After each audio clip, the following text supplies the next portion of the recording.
नमस्ते बच्चों, आपका स्कॉलरशिप डिटेल प्लेटफॉर्म पे आपका स्वागत है। ठीक, आज हम लोग क्लास टेस्ट को देखेंगे। तो कौन सा क्लास टेस्ट है? 831। ठीक है, इससे पहले जो हुआ था वो 830 था। तो देखिए क्वेश्चन नंबर 26। वर्षा वनों में किस प्रकार की कृषि की जाती है? वर्षा वनों में किस प्रकार की कृषि की जाती है? कर्तन एवं दहन। कौन सी? कर्तन एवं दहन, यानी कि जंगलों को काटो एवं आग लगाओ, फिर उस जमीन पर खेती करो। ठीक है ना, कुछ टाइम के लिए। इसमें आप शकरकंद कर सकते हैं, इसमें आप रतालू है, फलों की सब्जियां हैं, सब्जियों की बागवानी है, आदि कर सकते हो। तो क्या हो जाएगा आंसर में? कर्तन एवं दहन। ठीक है ना, इसी को क्या बोलते हैं? झूम खेती। क्या बोलते हैं? पर्वतीय इलाकों में इसको झूम खेती। ठीक है, फिर आप जैसी आपको नेक्स्ट फसल करनी है तो अगला हिस्सा कट कीजिए, आग लगाइए, उसको फर्टाइल कीजिए, देन उस पर खेती कीजिए। ठीक, फिर दोबारा से पुराने पर पहुंच जाइए। लेकिन इससे इस खेती का जो नुकसान है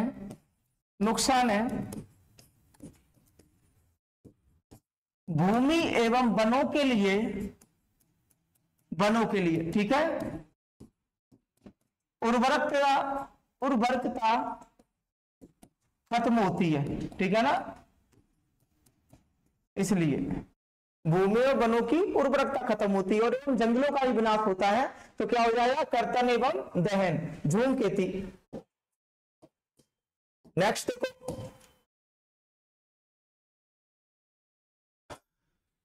पैगंबर मोहम्मद का जन्मदिन किस नाम से मनाया जाता है? तो भाई किससे मनाया जाता है? मिलाद उन नबी। क्या है? मिलाद उन नबी। ठीक है ना, इस नाम से मनाया जाता है इनका जन्मदिन। और कब पैदा हुए थे? 570 एडी में। ठीक है, मक्का में। मक्का कहां पर है? सऊदी अरबिया, सऊदी अरब। मक्का में पैदा हुए थे हजरत मोहम्मद साहब। मक्का 570 एडी। एवं कई धार्मिक ग्रंथों में इनकी मृत्यु 632 एडी। ठीक है, और जो गैर इस्लामिक धर्म ग्रंथ है उनमें 634 तक इनका विवरण दिया गया है। किस महीने में इनका सेलिब्रेट किया जाता है जो बर्थ है? इस्लामिक कैलेंडर के अनुसार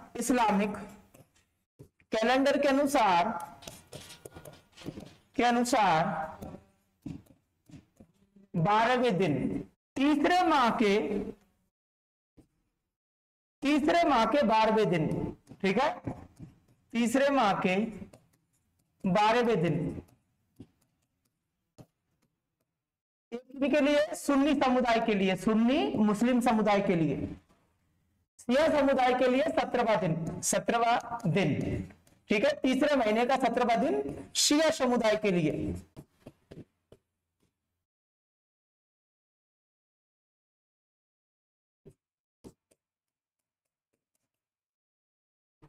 तो क्या हो जाएगा आंसर? किस रूप में मनाया जाता है? किस नाम से? मिलाद उन नबी। ठीक है, नेक्स्ट देखो, सरकारी बजट का निम्नलिखित में से कौन सा कार्य आय के वितरण से जुड़ा है? तो कौन सा कार्य? भाई आवंटन इनका नहीं है। सरकार क्या करती है? पुनर्वितरण करती है। क्या करती है? पुनर्वितरण कार्य। तो क्या हो जाएगा?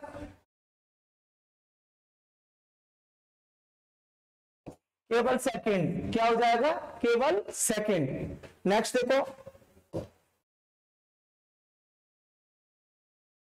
अरे शैवाल के विषय में सही कथन की पहचान कीजिए। अरे शैवाल के विषय में सही कथन की पहचान। तो देखिए, अरे शैवाल में सामान्यतः एक नम्न कोशिका भित्ति होती है।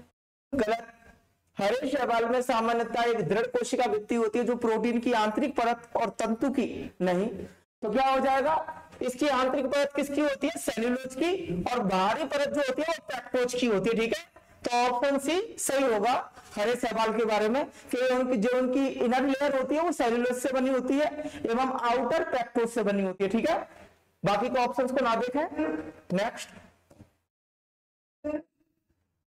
जोंडो केशव कर्वे एक प्रख्यात भारतीय थे जिन्होंने किसका समर्थन किया था? महिला शिक्षा के क्षेत्र में अत्यंत काम किया इन्होंने।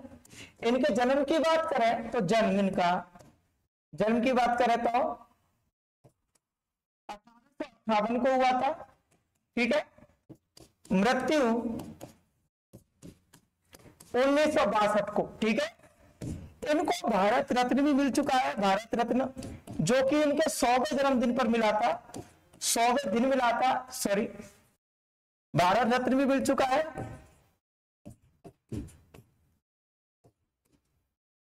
100वीं वर्षगांठ पर, ठीक है, वर्षगांठ पर, कब, यानी कि 1958 में इन्होंने क्या किया, बंबई में पहला महिला विश्वविद्यालय बनाया था, महिला विश्वविद्यालय, ठीक है, महिलाओं के लिए पहला विश्वविद्यालय बनाया था। महिला शिक्षा क्षेत्र में इन्होंने काम किया था, ठीक है ना, गौंडो केशव कर्वे। नेक्स्ट देखो, निम्नलिखित में से कौन सा पोटास फिटकरी है, तो कौन सा है पोटास, K2SO4 L2SO4 का थ्राइज 24H2O, ठीक है ना, पोटास, यानी कि एलम की बात करें फिटकरी की, एलम, तो ये वाला फॉर्मूला होता है, ठीक है ना। नेक्स्ट देखो, लौंग एक सूचक है, कैसा सूचक है भाई, ग्राह्य, और फैक्ट्री कैसा सूचक है, ग्राह्य। इसका मतलब अगर इसे अम्ल में रखेंगे, अम्ल में रखने पर तीव्र गंध आती है, तीव्र गंध आती है, ठीक है। लौंग क्षार में रखने पर, क्षार में रखने पर कम आती है या आती ही नहीं, ठीक है ना, आती ही नहीं, इसलिए इसको सूचक बोलते हैं, यानी कि इंडिकेटर है, क्या है, इंडिकेटर है, सूचक है, आती ही नहीं क्षार में, ठीक है। इसलिए लौंग को क्या बोला जाता है, ग्राह्य सूचक, ग्राह्य सूचक। तो क्या आंसर हो जाएगा बी, ऑल फैक्ट्री, यानी कि ग्राह्य। नेक्स्ट,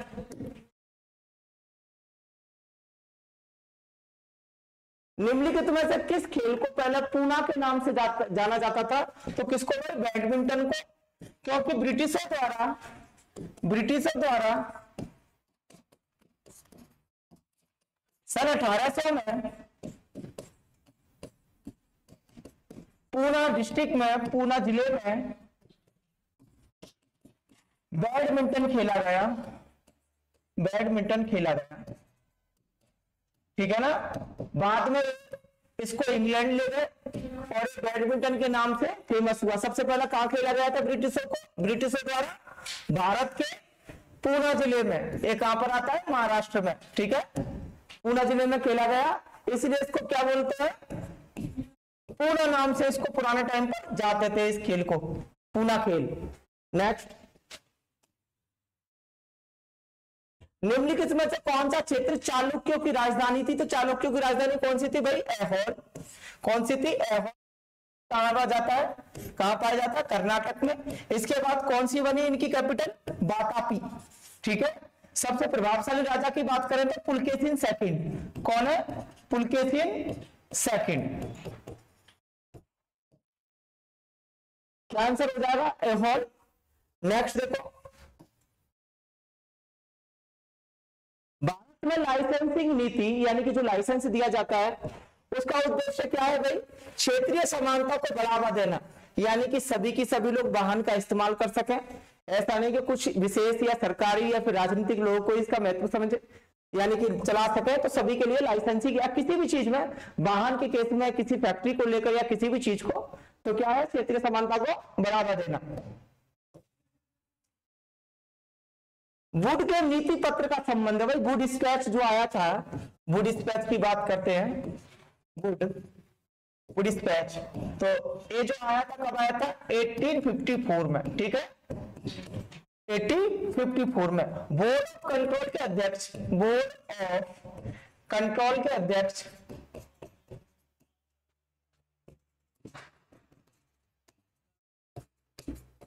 ने लॉर्ड डलहौजी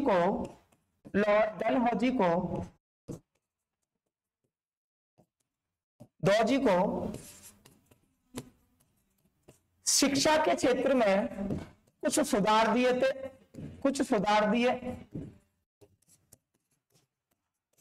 जैसे प्राथमिक शिक्षा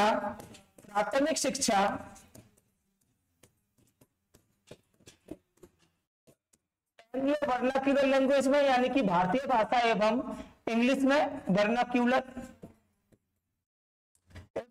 शिक्षा जैसे कि आप ग्रेजुएट हो रहे हो, वो क्या है भाई, इंग्लिश में यानी कि अंग्रेजी में। तो ये दो मीडियम उन्होंने रखे, ठीक है ना, ये दो मीडियम उन्होंने बतलाए, तो क्या हो जाएगा आंसर में, शिक्षा।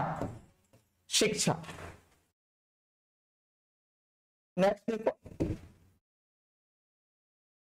भारतीय स्वतंत्रता अधिनियम को ब्रिटिश साहित्य स्वीकृति कब मिली थी भाई, जो ब्रिटिश साहित्य स्वीकृति कब मिली थी, जुलाई 1947 में, ठीक है। जो स्वतंत्रता है अधिनियम जुलाई 1947 में। नेक्स्ट देखो, उसके बाद हमारा देश कब आजाद हुआ था, जुलाई 1947 के बाद में कब आजाद हुआ, 15 अगस्त 1947 को, ठीक है। जुलाई में क्या मिल गई थी, साहित्य स्वीकृति मिल गई थी उन लोग को, परमिशन मिल गई थी ब्रिटिश इंपीरियल की तरफ से। नेक्स्ट, निश्चित समयांचल पर की जाने वाली जनसंख्या की आधिकारिक गणना को क्या कहा जाता है, निश्चित समयांचल पर, यानी कि एक पर्टिकुलर टाइम के बाद में जो जनगणना की जाती है उसे क्या बोला जाता है भाई, आधिकारिक गणना को क्या बोला जाता है, जनगणना। क्या बोलते हैं, जनगणना। इंग्लिश में क्या बोलेंगे, सेंसस, ठीक है, जनगणना। क्योंकि हमारे देश में किस तरीके का सिस्टम है, 10 वर्ष के बाद, ठीक है, 10 वर्ष के बाद जो पॉपुलेशन है वो काउंट की जाएगी, ठीक है ना, इसको बोलते हैं जनगणना। सबसे पहले किसने कराई, 1872 में लॉर्ड मेयो द्वारा भारत में कराई गई, लॉर्ड मेयो द्वारा भारत में कराई गई। तो क्या हो जाएगा, जनगणना, ठीक है। अभी 2011 में हुई थी लास्ट टाइम पर, किसमें हुई थी, 2011 में, 2011 में। इसके अध्यक्ष एस चंद्रमौली, ठीक है ना, चंद्रमौली को अध्यक्ष बनाया गया था। नेक्स्ट, विरंजक चूर्ण का रासायनिक सूत्र क्या है, विरंजक चूर्ण का रासायनिक सूत्र क्या है, CaOCl2, ठीक है, विरंजक सूत्र है। इसको क्या बोलते हैं भाई, अनबुझा चूना, ठीक है। और ये क्या है, बुझा हुआ चूना जो पानी के साथ होता है। एरो में क्या है, कैल्शियम कार्बोनेट, चूना पत्थर, ठीक है। तो क्या हो जाएगा आंसर में, विरंजक चूर्ण का रासायनिक सूत्र क्या है, CaOCl2।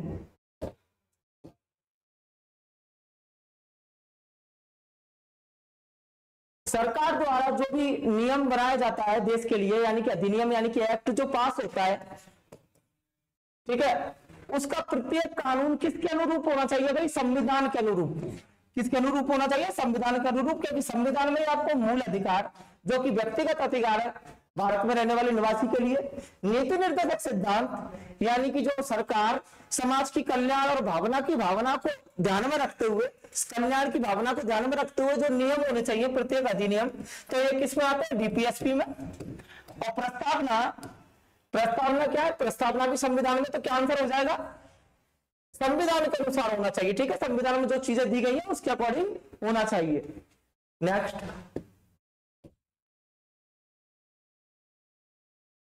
निम्नलिखित में से कौन सा पर्वतीय वनस्पति में पाया जाने वाला वृक्ष है, यानी कि पर्वतीय इलाकों में पाया जाता था, कौन सा है, चीड़। कौन सा है, चीड़, यूकेलिप्टस, चीड़, ठीक है। कीकर कैसा है, मरुस्थलीय भूमि पर पाया जाने वाला, मरुस्थलीय भूमि पर पाया जाने वाला।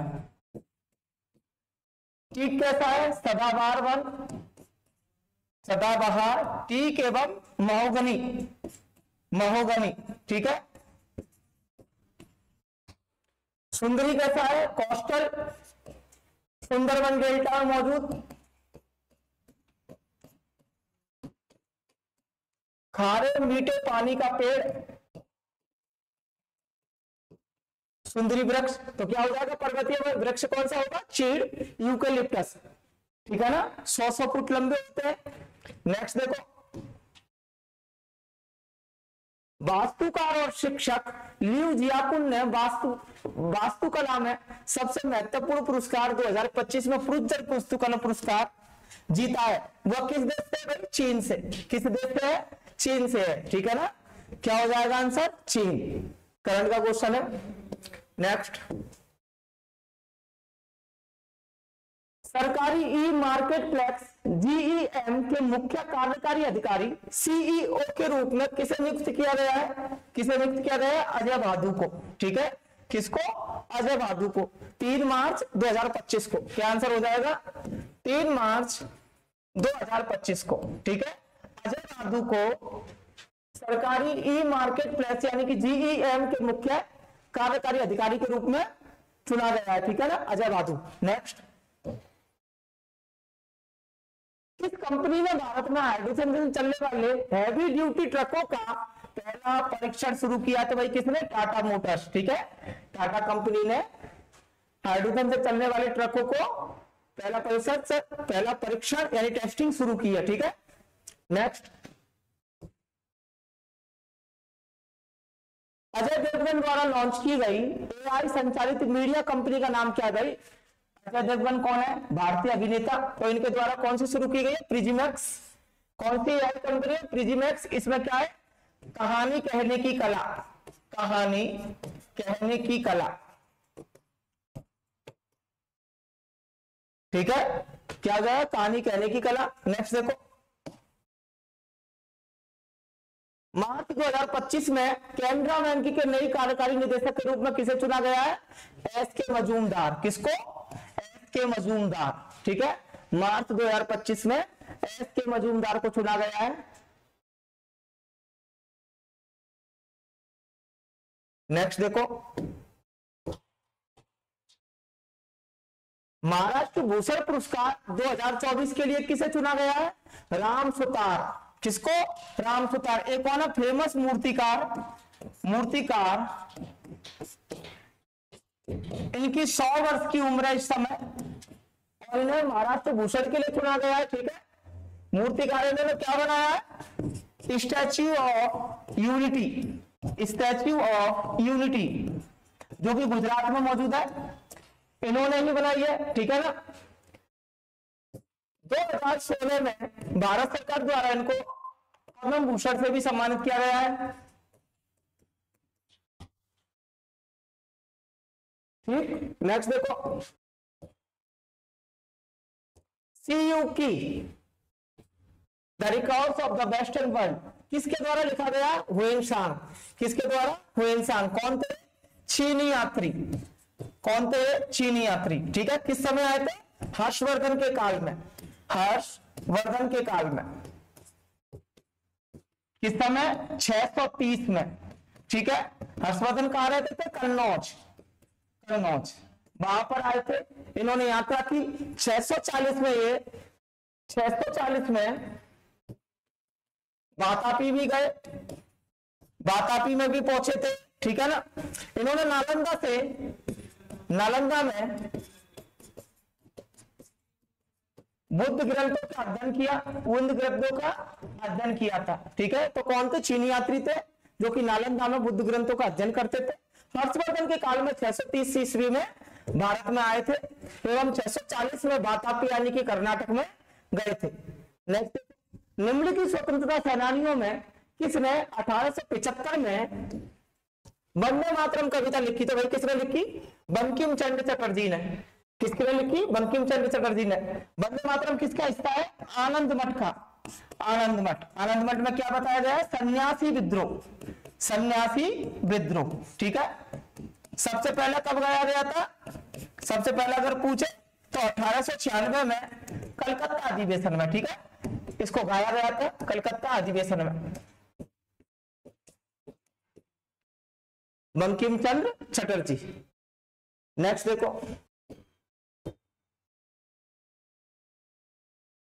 कौन सा राजा था जिसके शासनकाल में, कौन सा मुगल राजा था जिसके शासनकाल में क्षेत्र के मामले में सबसे ज्यादा सबसे ज्यादा वृद्धि हुई? तो कौन था भाई? औरंगजेब। कौन था क्षेत्र के मामले में? औरंगजेब। स्थापत्य के मामले में कौन था? शाहजहां, ठीक है। स्थापत्य के मामले में यानी कि जो महल वगैरह, पैलेसेस वगैरह, ताजमहल, लाल किला, ये सबसे ज्यादा किसने बनवाए? शाहजहां ने। अकबर ने प्रसार को बढ़ावा दिया। प्रसार को इन्होंने प्रारंभ किया था अकबर ने। ठीक, तो क्या हो जाएगा आंसर डी। ठीक है, खत्म हो चुके सारे। ठीक बच्चों, थैंक यू। अगर फिर भी कोई प्रॉब्लम हो, आपको कोई परेशानी हो किसी क्वेश्चन में, तो कमेंट सेक्शन में जरूर लिखना। ठीक है, टेक केयर।